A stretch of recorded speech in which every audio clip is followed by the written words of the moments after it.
Hi, we are the nurses from Asian Hospital. I am Grace, an ICU nurse, and this is... Hi, I'm Brian, ER nurse from Asian Hospital. Come and learn with us. Today we're breaking down diabetes mellitus, so stick with us along with Nurse Richard in discussing diabetes. Diabetes is a chronic illness in which the body does not produce insulin or the body does not use it properly. Insulin is needed in our body to convert sugar, starches, and other foods into energy. Recognize the symptoms.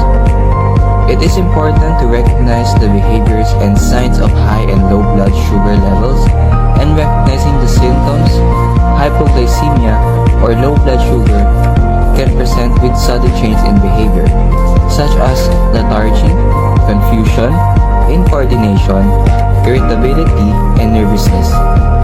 It can also present physically with changes in appearances, such as shaky, sweaty, paleness, and sleepiness.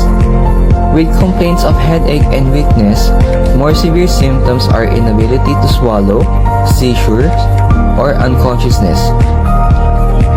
Hyperglycemia or high blood sugar, a child will present symptoms of increased thirst, frequent urination, nausea, blurry vision, and fatigue.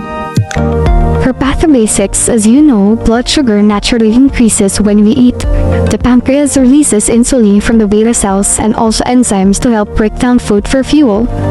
So remember, insulin puts sugar and potassium into cell, making our hungry cells really happy. Now, when we keep insulin, what sugar and potassium decrease in the blood since it's going into the cell. Now if we don't have food, the pancreas have a backup plan. It releases glucagon hormone to break down stored glucose, aka glycogen, in the liver, which increase sugar in the blood. Glycogen is kind of like a glucose brick wall. So remember, glucagon means glucose gone out of the liver into the bloodstream, which increases blood sugar. So again, when blood sugar is high, like after you eat, insulin is released. And when blood sugar is low, like when you exercise or forget to eat, Glucagon is released. So in diabetes, insulin is the problem here, guys. Type 1, we have none. Since the body has killed its own pancreas, it produces no insulin and people are born with it. It's an autoimmune disease. So type 1, you can pass on to your son, since genetical and these patients are insulin dependent for life. Now, in type 2, remember, few insulin receptors work, since the problem is you, your diet, and your lifestyle. The high in sugars and sitting sedentary lifestyle. We're talking junk foods like sodas, white breads, and sweets, which eventually leads to obesity, and our cells now are lazy and overused. The insulin receptor sites are like an overused keyhole.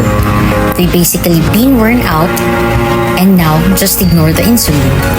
This is called insulin resistance. So just think in type 2, the cells are through. They quit responding. And that's it for the diabetes education. And we hope that this video make it easier for you to lock in. So what are you waiting for? Go and share these memory tricks. Thank you for watching.